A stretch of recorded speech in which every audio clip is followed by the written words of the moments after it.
Alrighty, Ford Gemini Transit, Ford Transit 350, not 3500, 350. Gemini. I get all that straight. Text DTN living life. Making delivery to Crawley RV in Connecticut, Bristol, Connecticut. Delivery to the back here. Tons of cars back here. Few RVs back here, but yeah. So the one drove this here. That's her unit. My unit happens to be. Give me a second. Alrighty, I'm sitting outside the parking lot. I'm driving a Chateau. But wait. Let's take a look at that. That's a Mercedes.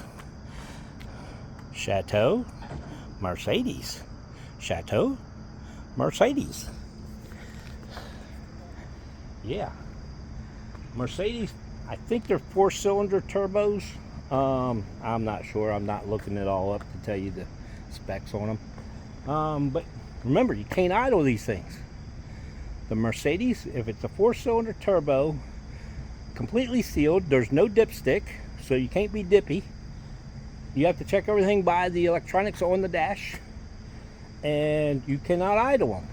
So in other words, if you're sitting and idling, and the filter and the particulate filter, I forget what it's called. I know I call it DP. Let's not get into the sex term of that. But that filter is $3,000. So if you idle it, you're shit out of luck. However, mine's going to Manchester, Maine. So we're dropping off hers here, and then we're moving on to Manchester. So another successful delivery here. So here's a couple more things I want to throw out there. Something about cruise control. I did not mention in my video about cruise control. Happens to be is when you have adaptive steering or adaptive cruise, I guess that's what they call it, where you can set how many paces you are behind a vehicle, and it will coast the same speed as the vehicle in front of you. So in other words, if I set this to 65 and somebody in front of me is going 60, then it'll adjust to where I set it for 1, 2, 3, or 4 spaces, vehicle lengths between me and them, and set the cruise control to their speed, and it'll stay at their speed. So, which is cool. Downside to that happens to be is that if you go to change lanes, well, correction, if the vehicle in front of you changes lanes as if they're merging to get off, they will slow down. But while they're in that side lane, the sensor still picks them up and slows you down. So you have to step on the gas to override that a little bit and keep going. You don't have to step on the brake and reset it. You just step on the gas and it'll reset itself and start moving on. So if they were doing 60 miles an hour, then yeah, you will end up with a vehicle doing, you're doing 65, they're doing 60. Then you come across and they end up slowing down even more, you'll end up slowing down too with nothing in front of you. So you step on the fuel and you go. These Chateaus are nice. I like the Chateaus.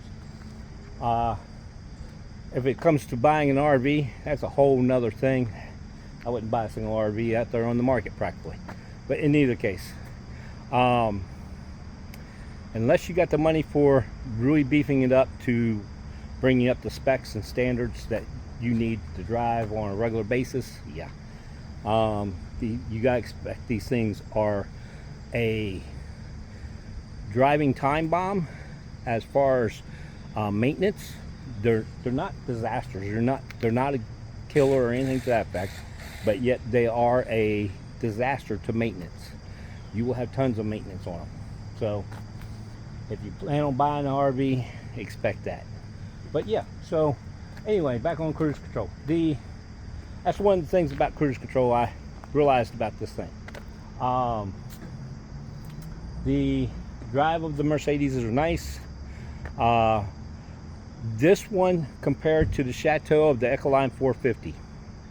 If we look at the 450, we're going to be looking at an average of anywhere between 8.5 miles to the gallon to as much as 10, maybe topping off at 11. This one is sitting somewhere between 9 and 13. 13.6 for the first day. We only went 200 miles, and that's going down Interstate 80 or coming out Interstate 80 towards the east. And so therefore we only went to half of Ohio. And it was doing 13.8 miles to the gallon was its average day in. So now the following day it went to 11, and that's where everything's at. Sorry, heard my wife behind me. But yeah, so it's not too bad on miles per gallon. It's a little bit better. If I had my choice, I would probably still want the Ecoline 450 more than I would want this Mercedes, mainly because of the idling. But then again, you got to deal with the diesel. This is a diesel engine, so therefore it can handle a lot more strain. Has less wear and tear on it. But when it does have wear and tear on it, it costs 3 times more. So you got to really average that out to what you're really paying for. That gas engine, if you're just buying one and you're going to let it sit for 6 months, I think the diesel engine does better for sitting versus the gas engine. No, so that's where you got to look at those.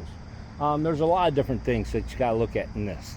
But yeah, so this is the Mercedes Chateau, and we're going to Manchester, Maine, and we'll let you know when we get there. Peace, love, and jelly beans, people. Like, dislike, like again, subscribe, and be safe out there. And notifications bell. There you go.